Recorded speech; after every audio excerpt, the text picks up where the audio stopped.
Magandang umaga muli sa bawat isa. Nandito na naman tayo sa ating pag-aaral at pakikinig ng salita ng Diyos at tayo po ay magpapasalamat muli sa Panginoon sa pagkakataon na binigay niya sa atin. Maayos ang pangatawan, binigyan ng technology at time to hear the Word of God. At alam po natin na ang mga salita po ng Diyos ay makapangyarihan sa lahat. Ito ay ang way niya ng salvation sa pamagitan ng kanyang salita. Ang ating pong message or topic or mensahe sa umagang ito ay pinamagatan natin na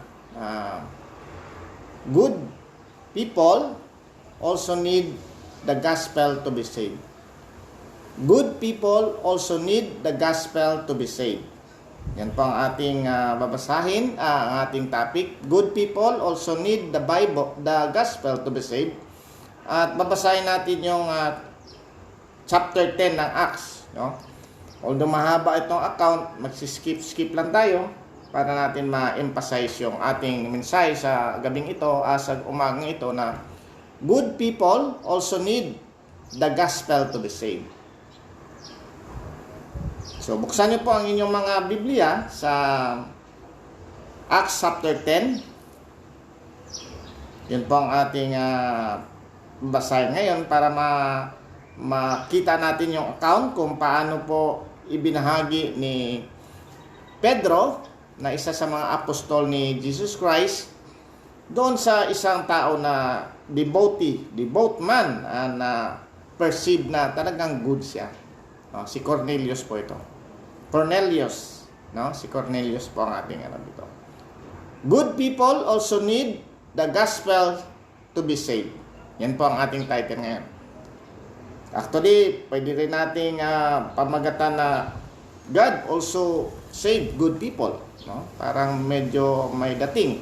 Pero para ma-emphasize natin yung gospel, ay ating pong bibigyan ng pagkakataon, bigyan natin ng title na good people, good, also need the gospel to be saved. So, hintayin lang po natin na makapasok yung iba sa ating Facebook Live so that we can start the message for today. At muli tayong magpapasalamat sa Panginoon. Good people also need the gospel to be saved. Yun ang ating title at bubuksan niyo po ang inyong mga Biblia sa Acts chapter 10. No? Basahin natin ang mga verses doon. Okay. Tayo po magsisimula na. Magandang umaga muli sa bawat isa. Magandang umaga po sa taga-MFCC, mga kapatid. Magandang umaga at tayo muli ay nagpapasalamat sa Panginoon na tayo po ay makarinig ng kanyang mga salita sa pamamagitan ng ating diretsyong pagbabasa ng Biblia at sa pamamagitan din po ng mensahe sa umagang ito. Ang ating pong title sa mensahe sa umagang ito ay Good people also need the gospel to be saved. Good people also need the gospel in order to be saved. No? So, buksan niyo po ang inyong mga Biblia sa Acts chapter 10. Babasahin ko po ang mga verses nito. Sundan niyo po ako kung mayroon kayong mga Biblia. Kasi mag-skip ko po ako sa aking pagbabasa. Hindi ko babasahin ang buong chapter 10 kasi mahaba ito. So, simulan natin sa verse 1. Acts chapter 10 verse 1. There was a certain man in Caesarea called Cornelius, a centurion of what was called the Italian regiment, a devout man and one who feared God with all his household, who gave alms generously to the people and prayed to God always. About the 9th hour of the day, he saw clearly in a vision an angel of God coming in and saying to him, Cornelius. And when he observed him, he was afraid and said, What is it, Lord? So he said to him, Your prayers and your alms have come up for a memorial before God. Now send men to Joppa and send for Simon, whose surname is Peter. He is lodging with Simon a tanner, whose house is by the sea. He will tell you what you must do. And when the angel who spoke to him had departed, Cornelio called 2 of his household servants and a devout soldier from among those who waited on him continually. So when he had explained all things to them, he sent them to Joppa. So he sent them to Joppa to Peter. So ito na yung sa verse 24. And the following day, they entered Caesarea. Now Cornelius was waiting for them and had called together his relatives and close friends. As Peter was coming in, Cornelius met him and fell down at his feet and worshipped him. But Peter lifted him up, saying, "Stand up. I myself am also a man." And as he talked with him, he went in and found many who had come together. Then he said to them, "You know how unlawful it is for a Jewish man to keep company with or go to one of another nation. But God has shown me that I should not call any man common or unclean. Therefore, I came without objection as soon as I sent for. I asked them, for what reason have you sent for me?" So, kinento ni Cornelius yung reason. Skip tayo doon, jump tayo doon sa verse 34. Then Peter opened his mouth and said, "In truth, I perceive that God shows no partiality, but in every nation, whoever fears him and works righteousness is accepted by him." Verse 36, "The word which God sent to the children of Israel, preaching peace through Jesus Christ, he is Lord of all. That word you know, which was proclaimed throughout all Judea, and began from Galilee after the baptism which John preached, how God anointed Jesus of Nazareth with the Holy Spirit and with power, who went about doing good and healing all who were oppressed by the devil, for God was with him. And we are witnesses of all things which he did both in the land of the Jews and in Jerusalem, whom they killed by hanging on a tree." Verse 40, "Him God raised up on the third day and showed him openly, not to all the people, but to the witnesses chosen before by God, even to us who ate and drank with him after he arose from the dead. And he commanded us to preach to the people and to testify that it is he who was ordained by God to be judge of the living and the dead. To him all the prophets witness that through his name, whoever believes in him will receive remission of sin."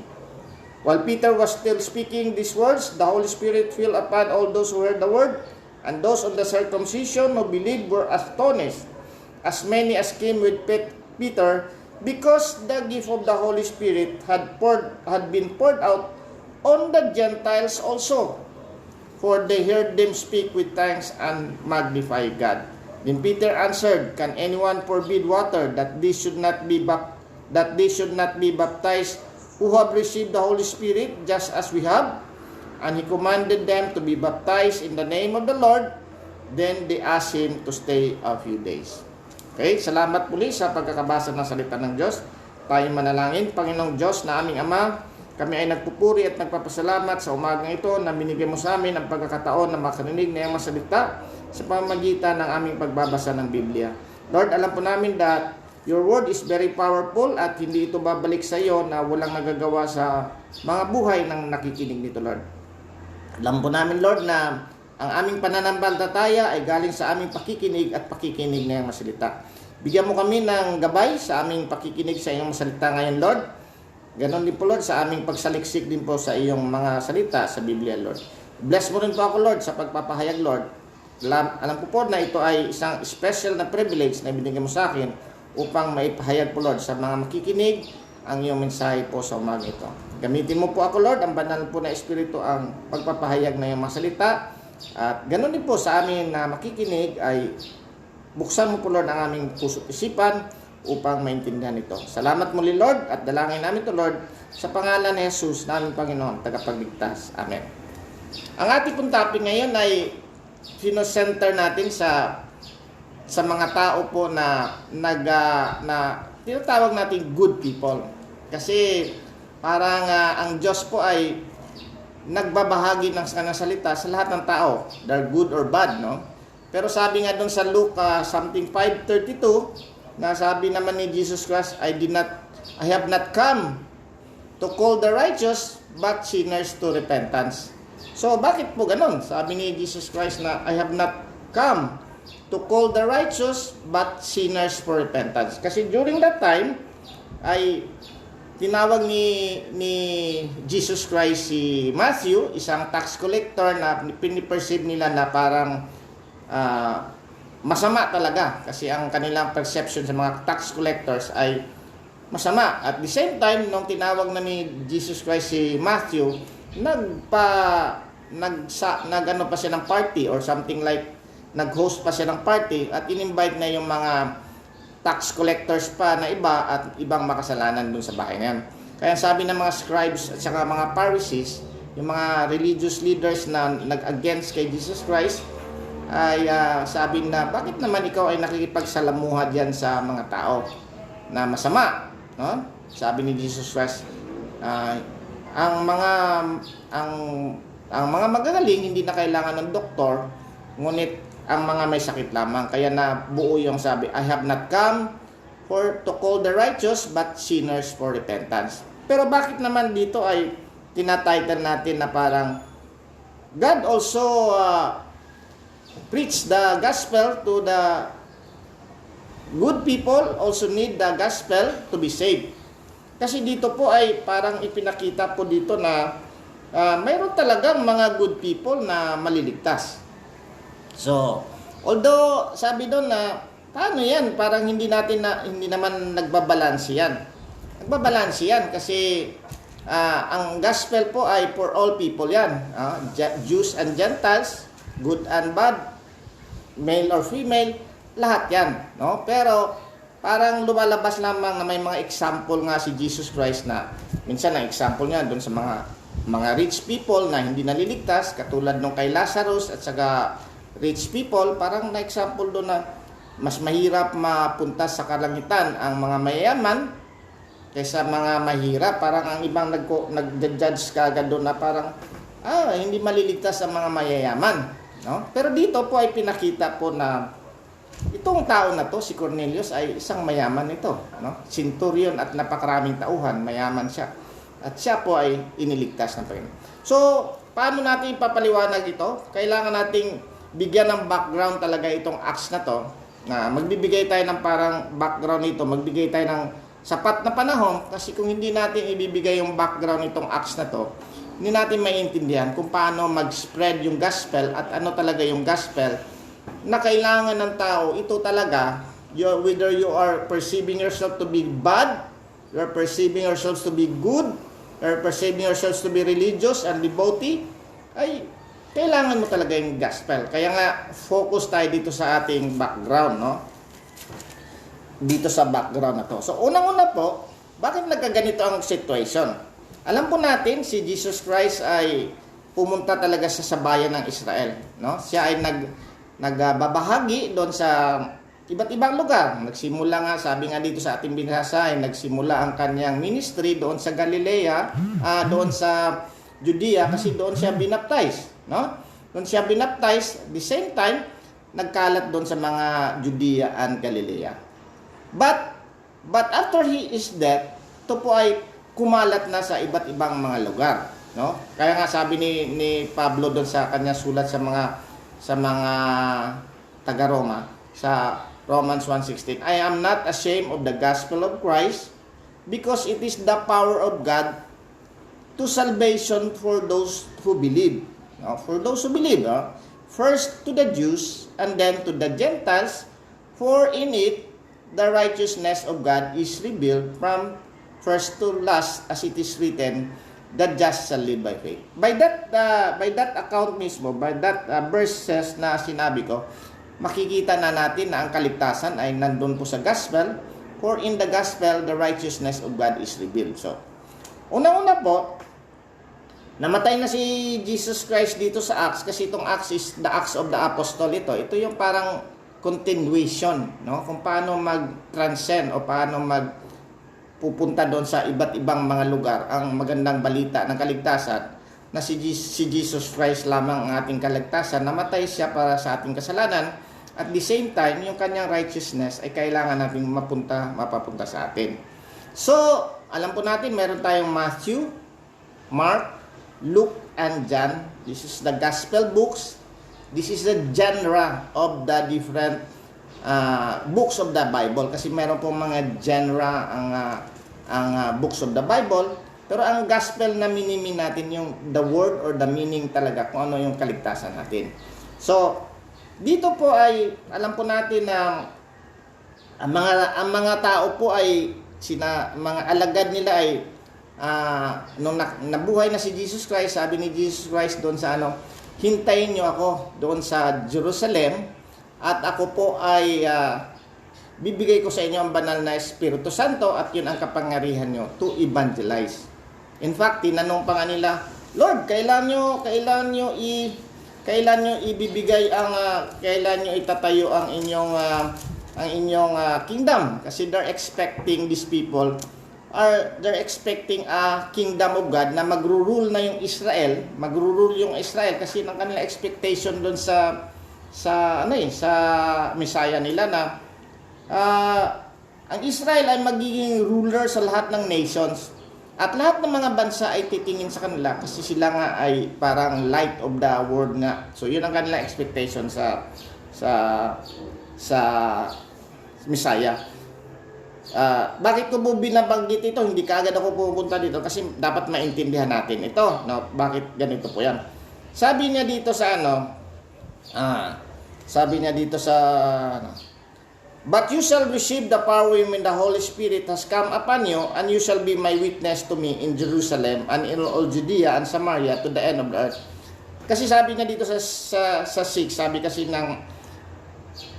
Therefore, when they had come together, they asked him, saying, Lord, will you at this time restore the kingdom to Israel? Sabi na, Lord, buhay ka na. Nabuhay ka na after 3 days. Ikaw na nga yan, nakita ka namin. We have eyewitnesses of you. Itatayo mo na ba yung kingdom of Israel? Na kami ngayon na mga Jews ay maghahari na, hindi na kami ina-oppress. At ang ibang bansa ay lalapit na sa amin na titingnan na kami na leader of all this kasi nandun sa amin ng God. Yun ang kanila expectation. But Jesus Christ, but He said to them, it is not for you to know times or season which Father has put in His own authority. Hindi sinabi ni Jesus Christ dito na hindi niya alam kung kailan siya babalik o kailan niya si-set up ng kingdom. Unlike before, when He was not yet resurrected, sabi niya only the Father. Pero sabi niya, huwag niyo muna pakialam. But ito yung but you shall receive power with the Holy Spirit has come upon you, and you shall be witnesses to me in Jerusalem and in all Judea and Samaria and to the end of the earth. Ngayon, nag-antay sila doon, no? And the Pentecost, 50 days after the Passover, yun ang Pentecost, 50 after the Passover, nung natapat din na namatay doon si Jesus Christ, the Passover day. Pumunta ngayon ang parang nag-ipon-ipon sila, mayroong 120 na mga tao na witnesses of Jesus Christ. Sa upper room, bumaba ngayon yung parang yung Holy Spirit na parang yung parang nahating divided tongue na pumunta sa kanila doon. At sila po ay, sabi dito, then they appeared to them divided tongues as of fire, sa verse chapter 2, and one sat upon each of them, and they were all filled with the Holy Spirit, and began to speak with other tongues as the Spirit gave them utterance. So this is the confirmation na, iyan na ha, kayo na mga Kristiyano, to the group of Jews ito, no? To the group of Jews na close contact ni Jesus Christ ito, 120 nga ito sa upper room. At doon ay marami nagtataka, marami ding nasisave na mga Jews doon. Ngayon, fast forward na tayo. Si Pablo dito ay hindi pa siya alagad, na? Importante din ito si Pablo, babanggitin din natin ito kasi si Pablo ay ano yan ng mga Gentile, parang Apostle of the Gentiles. Si Pablo dito ay hindi pa nako-convert. In fact, doon sa Acts chapter 8, siya ay umuusig ng mga tao. Umuusig ng mga tao siya. Dahil sa kanyang pag-uusig niya yung mga Kristiyano. Dahil sa pag-uusig niya ng mga Kristiyano, nagkalat yung mga Kristiyano. Yung iba, kasi nakasentro dapat sila sa Jerusalem. Ang natitira lamang doon sa Jerusalem, yung mga apostol, pero yung ibang mga nakakarinig at na-convert na talaga sa Christianity ay lumayo na. At nga si Philip nga ay napapunta nga doon sa Samaria. Yung Samaria ay group of people yan na ang kanilang mga dugo nila ay Jew talaga, pero they are not practicing Judaism kasi nahiwalay nga sila. So that is the other group of people na doon din ipinapakita din na na-evangelize din, no? Ngayon, sa chapter 9, si Pablo ngayon ay na-convert kasi kinausap siya ni Jesus Christ doon sa daan ng Damascus. This is a very account I realize now when I heard about the different parang claim ng mga Jews na parang si Pablo ay hindi kinakausap ni Jesus Christ at wala daw masyadong relationship si Jesus Christ sa si Pablo. Na-realize ko na the account on the Damascus Road is very important kung paano na-convert si Pablo. Kasi siya nga yung nag-connect ngayon kung paano itong gospel ngayon. Kasi si Pablo ang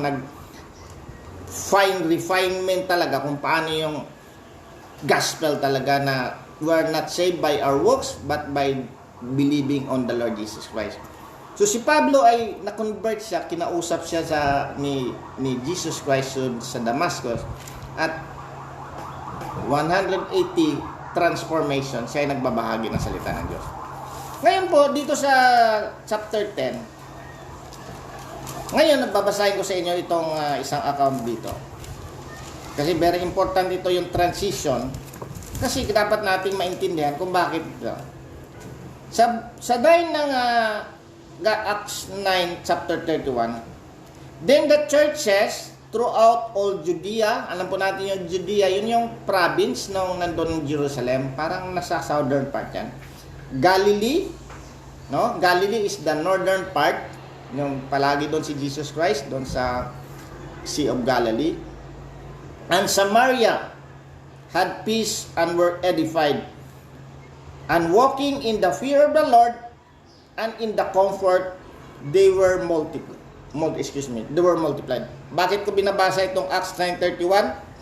Then the churches, no? The churches meaning yung mga believers ito, the group of believers kay Jesus Christ. Hindi ito mga Jews. Although, hindi ito lahat ng mga Jews. Kasi ito yung mga Jews na naniniwala. Karamihan dito ay mga Jews. Siguro, konting-konti lang. Pero ang purpose of illustration these are the Jews na naniniwala kay Jesus Christ. Kasi yung mga karamihan ng mga Hudyo, hindi sila naniniwala kay Jesus Christ. Yun ang churches. Then the churches throughout all the Judea, nandun Jerusalem, Galilee sa upper part, and Samaria had peace and were edified, and walking in the fear of the Lord and in the comfort of the Holy Spirit, they were multiplied. So, dapat tapos na tayo dito, di ba? Kasi, okay na. Kung ganun man ay okay na. Okay na sa Judea, okay na sa Galilea, okay na sa Samaria, di tapos na. Na-convert na niya. Ang dapat mangyari doon ay i-convert na lang ng churches yung mga tao doon sa Israel na yan, particularly doon sa mga Hudyo. No? Pero bakit naman pumunta pa ang God doon sa iba't ibang mga Gentiles, particular the Gentiles, the Jews and the Gentiles? Ito na ngayon yung setup nito. Alam po natin ang mga Hudyo po ay hindi sila inaalaw sa kanilang batas, sa kanilang Torah na pumunta sa bahay ng isang hintil, goy, yung kasi sa kanila bawal yan. Bawal pumasok at bawal kumain doon. Bawal nga sila. Ngayon, dito na tayo. There was a certain man in Caesarea called Cornelius, a centurion of what is called the Italian regiment. So, very important ito kasi Italian regiment, this is a Gentile region. Ang Caesarea po ay isang isang ano yan, isang bayan yan ng Israel, nandun sa tabi ng Mediterranean, napakagaling ng bayan yan. Kasi si Herod, ginawa niya yung Jerusalem for the Jews, yung bayan ng Jerusalem for the Jews, nandun yung temple, napaka-great ng temple ng Jerusalem by the time of Herod, kasi ginawa niya yung maayos yan. Ang bayan ng Jerusalem, napakaganda yan nung panahon nila, kasi nandun yung great temple na inayos ni Herod. Pero, hindi yan ang bayan ng mga hintil, no? Kasi nandun yung mga Roma na nagmamanage ng mga Israelites people kasi ang Roma ay under nila yung Jerusalem. Gumawa din si Herod ng isang bayan, ang tawag niya doon Caesarea. Itong sa Syria na to parang kung ano ba ay parang ano to, Corinthians Garden, parang ganon, or basta isang lugar na kasing galing din ng Jerusalem. Kung may magaling doon sa mga Hudyo ng mga bayan, may magaling din na bayan doon sa Caesarea, napakaganda din. No? Nandun yung mga nakatira, yung centurion. Nandun yung parang mga bahay ng mga nagmamanage ng Israel. Kasi hindi sila pwedeng nandun sa Jerusalem. Although pwede rin, pero nandun sila. Sabi dito, a devout man and one who feared God. So, clue. Devotee. Ibig sabihin ng devotee, religious tong tao na to. Takot siya sa God and all his household. Very good model ito kasi lahat ng mga household niya talagang sinabi niya na dapat maging mabait tayo, dapat may takot tayo sa ating Panginoon, at devotee talaga sila. Kung devotee yung parang diehard na devotee talaga. Kung nga devotee doon sa devotee talaga. Sabi dito, who gave alms generously to people. Nagbibigay siya ng alms, yung parang abuloy or something, tulong. And pray to God always. Pray to God always. About the night, yan. Bakit ko in-explain, binigyan ko ng din yan? Kasi in the eyes of people, this is a model of a very good man. This is a model of a very religious man. This is a model of people who give alms generously to people and the people who always prayed for God. No? Pero hindi inalaw ng God. Hindi ng God na nandoon lang sila. Kasi ang God, alam niya na mabait ito, nananalangin ito, at nagbibigay pa, so kailangan din niyang iligtas. Pero, ano ang way of kaligtasan niya? Ang way of kaligtasan niya is about the gospel. That Jesus Christ died for your sins and all you have to do is believe on the Lord Jesus Christ and you will be saved. If God is not merciful, He will not sabihin na kung, sige, Cornelius, magpapatuloy ka lang dyan. You don't need to know Jesus Christ. You don't need to know the gospel and you will be saved. Kung ganon ang kanyang patakaran ng God. Pero ang kanyang patakaran, hindi maliligtas ang tao kung hindi makarinig ng magandang balita ng kaligtasan at kung sino man ang mananalig sa kanya. No? So, pinadalhan siya ng angel. No? Nabasa na natin yan. No? Nag-angel na sabi sa kanya, sabi nga na author ng Acts si Luke. No? Si Luke ay very precise. Sabi na, kaya nga namamangha din ako, sabi na, okay, may isang angel dito. Nagsabi, ikaw Cornelius, papuntahin mo ang iyong servant or army doon sa bayan ng Joppa. Kasi nandoon si Simon, ang apelyido niya Peter. Nakatira din siya sa isang bahay ng pangalan ay Simon din, na tanner. No, ang tanner doon ay parang nagko-convert ng mga balat ng hayop into some industrial or something na magagamit like belt or shoes. Yun ang trabaho na. Kaya ako namamangha dito kasi very specific sila na parang kung ito po ay pinaghandaan ito na parang kung may mga scrutiny sa mga late part na hindi talaga nag-i-invento lang. Parang ang point ko dito, sideline lang, ay parang in the last days, isuscrutinize itong ating gospel, ang ating New Testament. At para itong nagsusulat ka sa case mo na ano ba ang iyong account diyan, sinusulat mo yan. It's scrutinized yan. So, inutusan kaagad ni Cornelius ang kanyang alagad na pumunta doon sa Joppa kasi si Peter dito, although sabi maganda na yung lakad ng churches, nagpunta pa siya doon sa una sa Leda. Sa Leda kasi may pinagaling pa siya na 8 years na na-paralyze na. Tapos mayroon pa si Peter na binuhay na doon sa Joppa. Doon sa Joppa, binuhay niya ang pangalan ng binuhay niya si Tabitha, or translated as Dorcas, no? So, itong Joppa at saka itong Caesarea ay malapit lang. Kaya walking distance or something like one day walk ito. Ngayon, dumating na si Pedro doon sa bayan ng Caesarea. And the following day, one day walk, and they entered Caesarea. Now Cornelius was waiting for them, and he called together his relatives and close friends. So parang si Cornelius ay, wow, this is a good day. So lahat ng kanyang mga relatives at sa mga close friends niya, in-invite niya. Sabi na, oy, mayroon dito dadating. Parang Bible study. Kaya nga, napakabait nito si Cornelius. Ibig sabihin, good man ito kasi naghanda pa siya talaga. Kasi hindi naman niya pwedeng hindi pa kainin yung mga tao doon. Assumption ko lang yun, pero yun yung parang yan. Anyway, mayaman naman siya. Naghanda siya. In-invite niya yung kanyang relatives and close friends. Bakit ko binanggit ito? Kasi kung tayo may pagkakataon na maghanda at magbahagi ng salita ng Diyos, imbitahin natin ang ating relatives and close friends so that they can hear the news. No? As Peter was coming in, Cornelius met him and fell down at his feet. So lumuhod si Cornelius kay Peter, pero sabi ni Peter, huwag kang lumuhod kasi hindi po dapat ikaw lumuhod. Hindi naman ako God, no? Pero sabi ni Cornelius, tika muna. Bago ako pumunta diyan sa bahay nyo, sasabihin ko muna sa inyo. Habang naglalakad sila papunta doon sa bahay. Siguro malayo yung entrance doon sa talagang setting na ano.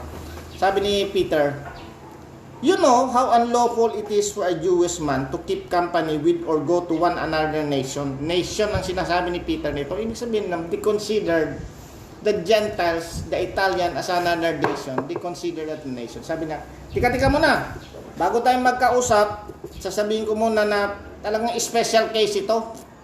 Special case ito. Bawal nga talaga sa amin pumasok dyan sa mga bahay ng mga Gentiles. Pero, kinausap ako ng God, si Peter pala kinausap beforehand na ihanda na si Peter. Hindi ko na binasa doon kasi baka humaba tayo. Pero hinanda na si Peter na talagang, parang pupuntahin kita doon sa Gentile people. Sabi nga, therefore I came without objection as soon as I was sent for. I asked them for that reason that you have sent me. Sabi ni, okay, bakit niyo pa ba ako pinapapunta dito? Kwento ni Cornelius na isang araw, na 9th hour, 3 o'clock na in the evening, mayroong isang angel na pumunta dito at sinabi niya, dininig na ang inyong mga panalangin, Cornelius, remembered your alms and are remembered in the sight of God. Kaya magpadala ka ng isang tao doon sa Joppa, hanapin mo si Simon, ikaw yan, Simon Peter, hanapin daw kita, ikaw nakatira doon sa kay Simon na tanner. And kung siya dadating, ay siya ay ikikwento niya sa inyo kung ano talaga ang dapat niyong gawin. No? Ngayon, ito na yung kwento ni Peter. Babasahin ko ulit kasi very important ito eh. Dapat diretso mismo sa Bible. Then Peter opened his mouth and said, in truth, I perceive that God show no partiality, but in every nation who fears Him and works righteousness is accepted by Him. Sabi natatanto ko na parang ang Diyos pala, hindi lang para sa amin, lahat pala ay hindi siya partiality, hindi siya bias, hindi lang para sa amin, kundi lahat ng mga tao din na naniniwala sa Kanya, no? And accepted by Him. No? Ito na, 36. Kunento na ni Jesus, ni Peter ngayon ang gospel, no? Bakit ko sinasabing the gospel? Because this is the summary of what happened to Jesus Christ. And what will you do? Sino si Jesus Christ? Ano ang kanyang ginawa? At ano ang dapat nating gawin upang tayo maligtas sa ating makasalanan? Makinig kayo dito kasi ito yung the gospel na sinasabi ko. Sa mga hindi pa masyadong nakakarinig sa aking mga sermon, ang gospel po na word ay mayroon pong 3 meaning yan sa Bible. Ang unang meaning po yan ay the coming of the kingdom, the gospel about the kingdom of God. Yun ang sinasabi ni John. Repent now for the gospel of the kingdom, sabi ni Jesus Christ, at hand. Ang pangalawang use ng gospel ay yung genre ng ating mga sulat sa Bible. So may mga genre po o types of sulat sa Bible. Yung first four books of New Testament, Matthew, Mark, Luke, and John, yun yung genre nila, yun yung gospel. Meron din ibang mga genre like the epistle, na mga sulat ni Pablo, the Revelations, no? Doon sa Old Testament, mga laws, yun ang mga genre. Hindi ito ang ibig sabihin ko ng gospel dito. Hindi ito ang ibig sabihin ko dito sa the good people also need the gospel to be saved. Ang ibig ko sabihin dito ng gospel, this is about the work and person of Jesus Christ. So, bear that in mind. The word, no, which God sent to the children of Israel, preaching peace through Jesus Christ. He is the Lord of all. He is the Lord of all, Jesus Christ, That the word you know, which was proclaimed throughout all Judea, yung bayan ng Jerusalem yan, Judea yan, and began from Galilee after the baptism which John preached, no? So dapat doon sa Galilee kasi si Jesus Christ ay binaptize din doon sa may bandang Judea, Now God anointed Jesus of Nazareth with the Holy Spirit with power, who went about doing good and healing all who were oppressed by the devil. For God was with him. So dito pinapakita kaya ba kayo malito ka? God was with him, di ba si Jesus ay God? He is now acting as a mediator. He is now acting as a savior. The second person of the Trinity, kasi nga mayroong nga economy of salvation ang Trinity. Although they are co-equal, babalikan ko yan kasi baka malito kayo, they are co-equal, they are co-eternal, and they are co-essence, no? Pareho sila. Pero in the terms of salvation, mayroon pong buwababa na isang yung second person of Jesus Christ. Kaya dito, magtataka kayo bakit ganito ang mga salita. Kasi he is now acting as a mediator. Siya yung Savior na pumunta dito. She is the second person of the Trinity. He is true God and true human. True God and true human. Kaya nga, sabi ni Pablo, there is one mediator between God and man, the man Christ Jesus Christ. So he is acting now. God now is speaking to us in a term na mediator si Jesus Christ. Huwag niyong i-confuse ito kasi pag na-confuse nito, He is a mediator, sabi dito. The word with God sent to the children of Israel, preaching peace through Jesus Christ. The mediator ito, He is the Lord of all. Sinabi nga, the word you know which was proclaimed throughout the all Judea and began from Galilee after the baptism which John preached.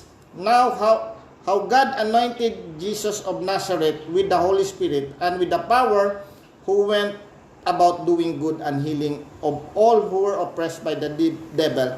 For God was with him. Alam po natin may account doon na nag-baptize si Jesus Christ. At doon sa baptism na yan, bumuka yung langit, bumababa yung parang as a dove, nag-alight kay Jesus Christ. Nag-alight. And sabi ng God the Father, this is my son on whom I am well pleased. So doon nakikita natin na nandoon yung parang pinaka-start ng ministry. Si Jesus Christ ay mayroon na pong spirit niya ng God. Doon nung pinanganak siya sa man, mayroon na spirit of God. But itong ito yung parang the anointing for the ministry. Huwag natin i-confuse na sabihin natin wala bang Holy Spirit si Jesus Christ na maliit. Mayroon na, pero this is a parang representation of anointing of the Holy Spirit. At this is my son on whom I am well pleased.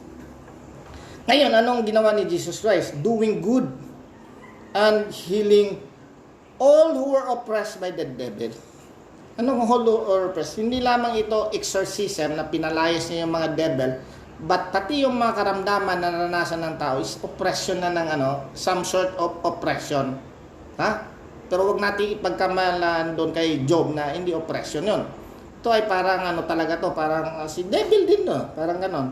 So ito ay parang lahat ng ating mga karamdaman, lahat ng ating mga kasakitan ay cause of the sin by the devil. And we are witnesses of all things which he both the lands and Jews and Jerusalem, whom they killed by hanging on the tree. So dito na pinapakita na pinatay si Jesus Christ. This is important that Jesus Christ should suffered for our sins and died for all our sins. Kasi that is the gospel eh. Hindi pwedeng hindi mamatay si Jesus Christ sa gospel. Killed by hanging on a tree. Him God raised up on the third day. Kailangan din natin because the gospel is about the death, burial, and resurrection of Jesus Christ. Yun ang pinakasabi ni Paul. And showed him openly, not to all the people, but to witness chosen before by God. Hindi naman sa lahat ng mga tao. Di ba tayong pilosopo na di naman nakita ng lahat ng mga tao. Pero sabi ng Bible, hindi sa lahat ng tao nagpapakita si Jesus Christ during His resurrection, but to the witnesses chosen before by God. So, wala tayong magawa doon. No? Hindi naman, bakit hindi naman nagpapakita si Jesus Christ doon sa lahat ng mga tao doon sa Judea? Hindi sinabi doon. Ang sinabi, not to all the people, but to the witnesses chosen before by God, even to us who ate and drank with Him after He arose and from the dead. So, even to the disciples na kumain pa si Jesus Christ at uminom pa with them. Ngayon, ito na ngayon ang command. And He commanded us to preach to the people and to testify that it is He who was ordained by God to be the judge of the living and the dead. So, eventually, Jesus Christ will be the King and the judge of the living and the dead. Very important mga kapatid, kasi if you will not be in God, you will be judged according to His standard. Ngayon, ito yung pinaka-cleanser. Acts chapter 10, verse 43. To Him, all the prophets witness that through His name, whoever believes in Him will receive remission of sin. Sabi dito, to Him all the prophets witness that through His name. So sabi nga, there is no other name given below the heaven, under heaven, to the man in which we will be saved. It is the name of Jesus Christ. Kaya nga eventually, every tongue will confess that Jesus is Lord. Whoever believes in Him will receive remission of sin. So that is the message of Peter to Cornelius. Kaya Cornelius, kayo mababait kayo, devote kayo, nagbibigay ng mga kailangan nyo ito, mabuti nga ang God in-extend sa inyo, no? Kaya nga sabi, good people also need the gospel in order to be saved. They will not be saved if they will not hear the gospel. Ngayon, ito na ngayon yung while Peter was still speaking these words, the Holy Spirit fell upon all those who heard the word. And those of the circumcision, yung mga kasama ni Peter, who believed were astonished, as many as came with Peter, because the gift of the Holy Spirit has been poured out on the Gentiles also. Kasi naranasan nila ito doon sa Pentecost na, kasi confirmation ito sa Acts na, kayo ngayon ay mga ganito na ngayon ang paraan ng ating makikita nyo na mayroong dito, you will speak in tongues and magnify God. Kaya nga, mahaba pa ito, pero hindi ko natatalakayin ito kasi mayroon ba mga dito na parang, kailangan ba natin mag-speak in tongues? Dito po ay pinapakita po na parang confirmation lamang ito. This is just a descriptive. Hindi ko na babangkitin yan, but ang dito, doon sa Acts sa Pentecost, descriptive dito kay doon sa mga Jews na ito na ngayon yung trust nyo, ito na yung gagawin nyo. Doon sa mga taga Samaria, mayroon din ganon. Dito pinapakita din sa pure Gentiles na mga good people at mayroon din mga Gentiles na nabahagian sila ng Judaism. Ginanon din ng Panginoon. Itong sina Cornelius, hindi ito nabahagian ng Judaism. Wala silang knowledge of Judaism. In fact, sabi pa nga ni Peter na, bago ako pumunta dyan, sabihin ko sa inyo na bawal itong ginagawa ko. Pero wala akong magagawa kasi in-extend sa inyo ang gospel sa inyong mga hintil. No? Sa inyong mga hintil. So ngayon, then Peter answered, can anyone forbid water that they should not be baptized who have received the Holy Spirit just as we have? and he commanded them to be baptized in the name of the Lord. Then they asked him to stay a few days. So they will baptize sa parang ma-confirm talaga to the people, to the world na nakikita na sila po ay talagang nabago at sila ay nag-a-adhere that Jesus Christ is the only way of salvation. Mga kapatid, hindi ko na masyadong sensationalize itong because itong mga speaking in tongues and water baptism, because that is another topic. Ang bibigyan natin ng pagkakataon na to ay ano bang message nito?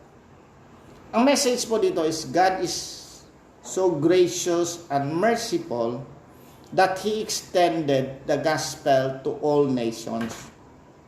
Bakit hindi pa dumadating si Jesus Christ?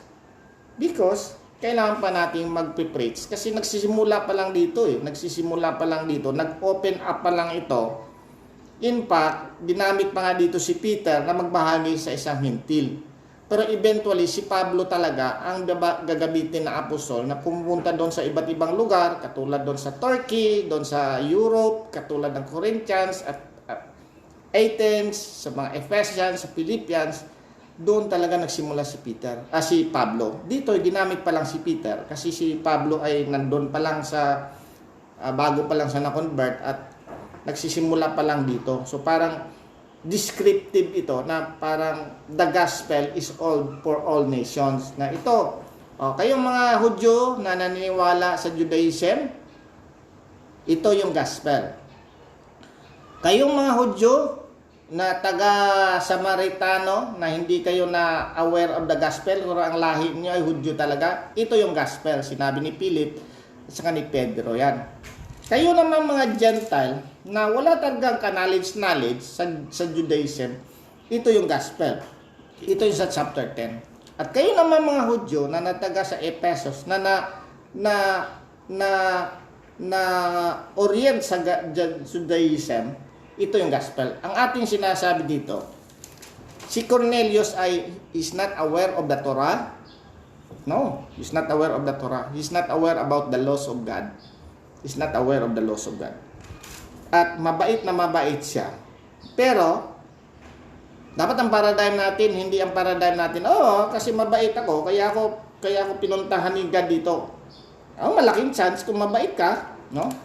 Pupuntahan ka ng God. Pero ang point dito sa Bible na to, even if you are a devout man, fear God, lahat ng mga kamag-anak mo, ganon, nagpe-pray ka always, nagbibigay ka ng abuloy o alms o matulong sa mga mahirap, you will not be saved if you will not hear the gospel of God and believe on the Lord Jesus Christ as your Savior. That is the point that I'm emphasizing here. Na mabait ang God, in-extend niya doon sa mga mabubuting tao. So kung mabubuting tao ka, dapat marinig mo, Lord, mabuting tao ako. Mabuting tao ko, nagbibigay ako. Dapat, Lord, i-extend mo sa akin ng gospel. Yan ang ating panalangin. Hindi lang sabi, Lord, huwag mo na akong pakialaman dito kasi ako ay mabuti naman. I don't need your Jesus Christ. I don't need Jesus Christ.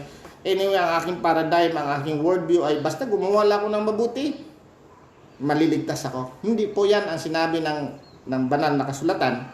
Ang sinabi ng banal na kasulatan, to Him all the prophets witness that through His name, whoever believes in Him will receive remission of sin.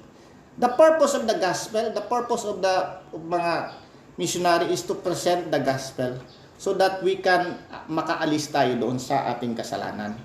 Kasi yun ang problem, dapat makatakas tayo doon. Makatakas tayo doon sa penalty of our sin, the penalty of the power of the sin, and eventually the presence of sin. That is the purpose of Jesus Christ. Ngayon, babasahin ko bilang pagtatapos ko. Babasahin ko ang dalawang verses. Unang-una po, doon sa Galatians 21. Sabi doon sa Galatians 2:21, I do not set aside the grace of God, for if righteousness comes through the law, then Christ died in vain. So, that is ang pinakaayaw ng mga Hudyo kay Pablo. Kasi sinabi ni Pablo, I do not set aside the grace of God. Yung grasya ng Panginoon na in-extend niya sa atin, for if righteousness, ang ating kaligtasan, ang ating kabutihan, which is the process of our salvation, comes through the law, then Christ died in vain. Ang pagkamatay ni Jesus Christ ay nasayang lang. Pero, hindi nasayang kasi kung sabi niya, kung ang ating kaligtasan ay sa pamamagitan ng ating paggawa ng mabuti sa pagsunod ng batas, kasi kung ikaw gagawa ng mabuti, sumunod ka ng batas, ganun lang line of thinking din. Then, ang pagkamatay ni Jesus Christ ay walang kabuluhan. Hindi yan ang ating kaligtasan. Number 2, Romans 8:3-4. For what the law could not do in what it was weak through the flesh, God did by sending His own Son in the likeness of sinful flesh, that the righteous requirement of the law might be fulfilled in us who do not walk according to the flesh, but according to the Spirit. Sabi nga, nung hindi nagawa ng batas na matalo niya ang kasalanan, anong ginawa ng God? God sent His Son, His only begotten Son, His only precious Son, special Son, so that whoever believes in Him shall not perish but have everlasting. Mga kapatid, mga kaibigan, itong message na to ay para ito sa mga nag-iisip na mga mabubuting tao. Salamat na mabuting tao kasi ang Diyos naman ay talagang ililigtas din niya ang mabuting tao. Hindi naman niya pinababayaan din kasi fair naman siya. Kung ikaw ay isang church goer o ikaw ay isang anak ng isang Kristiyano na nagsisimba ka palagi, no? Ikaw ay isang mayaman na nagbibigay ka, this is for you. Ikaw ay isang nagpipresent na mabait ka, this message is for you. That your goodness is good, but you still need the gospel. You still need Jesus Christ. At all you have to do to be saved is believe on the Lord Jesus Christ and you will be saved. That is the gospel. You have to believe on the Lord Jesus Christ. Na siya talaga ang ating substitutionary atonement. Siya talagang namatay para sa ating kasalanan. Siya talaga ang nag-alis ng kasalanan sa atin. He is the Lamb of God that takes away the sin of the world. The sin that is the unbelief. That is the major sin na hindi tayo makalapit sa Panginoon. The sin of unbelief on the Lord Jesus Christ. So, that is the message for today. That good people also need the gospel in order to be saved. You, if you think you're good, ang iyong worldview ay gagawa ka lang na mabuti at ikaw ay maliligtas. Ang sabi ng Biblia, you will not be saved by that. You will be saved. Maintain your good works, but do not think that it is the way of salvation or a part of the salvation. Because salvation is all of God. Salvation is paid in full by Jesus Christ. Paid in full. And He died for our sins. At the same time, He gave us all His righteousness. Ang ating righteousness ay hindi po nakakaligtas sa atin. He gave us, if you believe in Him, He will give you all His righteousness and erase all your sins, no? Paid in full. So, in the end, good people also need the gospel. So, believe in the Lord Jesus Christ and you will be saved, you and your household. Let us pray. Panginoong Diyos na aming Ama, muli kaming lumalapit at nagpapasalamat sa iyo na ang gospel po Lord ay in-extend mo sa lahat ng klase ng tao. Ito man ay mayaman, mahirap, mabait, masama, Jews, Gentiles, male, female, barbarians, Scythians, lahat po ng klase ng tao, Lord, ay in-extend mo ang iyong message ng gospel that salvation ay sa pamagitan lamang ng grasya ng Panginoon sa pamagitan ng aming pananampalataya kay Jesus Christ. For by grace you have been saved through faith and that not of yourselves. It is the gift of God, not by works, so that nobody could boast. Kami po, Lord, ay naniwala, Lord, na ikaw po, Lord, ay nagliligtas sa mga taong mabuti. Ngunit pinapanalangin po namin, Lord, na mga taong mabuti ay lumapit sa iyo at tanggapin ka, Lord, bilang Panginoon tagapagligtas, magsisi sila sa kanilang mga kasalanan. At isang kasalanan ay ang self-righteousness na mahirap pong tanggalin kung wala ka po sa Lord. I-bless mo, Lord, ang mga tao na to, magsisi sa kasalanan, the good, the bad, and all people na mag-repent sa kanilang mga kasalanan at tanggapin ka, Lord, bilang Panginoon at tagapagligtas upang sila po ay maligtas. Salamat muli, Lord, at dalangin namin to, Lord, sa pangalan ni Jesus, naming Panginoon at tagapagligtas. Amen. God bless po, mga kapatid.